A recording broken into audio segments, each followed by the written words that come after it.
মধুপুর গ্রামে ছোট্ট একটি গ্রামে বাস করত এক বুড়ি। বহু বছর আগে তার স্বামী মারা গেছে। তার কোনো সন্তানও নেই। বুড়ি একাই একাই জীবনযাপন করে। তবে তার বাড়িতে কিছু পশু পাখি ছিল। তাদেরকে লালন পালন করে বুড়ির সময় চলে যেত।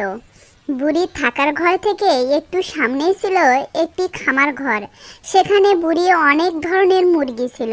বুড়ির কোনো কিছুরই অভাব ছিল না। প্রতিদিন মুরগি যা ডিম দিত তা বিক্রি করে বুড়ির সংসার চলে যেত। কিন্তু বুড়ির একটা দুঃখ ছিল, আর সেই দুঃখ হলো তার খামার থেকে প্রায় রাতে শিয়াল ঢুকে মুরগি চুরি করে নিয়ে যেত।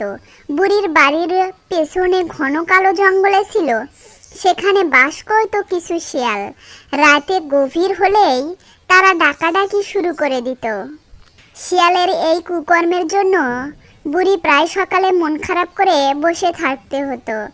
এক রাতে বুড়ি মুরগিগুলো আওয়াজে বুড়ির ঘুম ভেঙে গেল।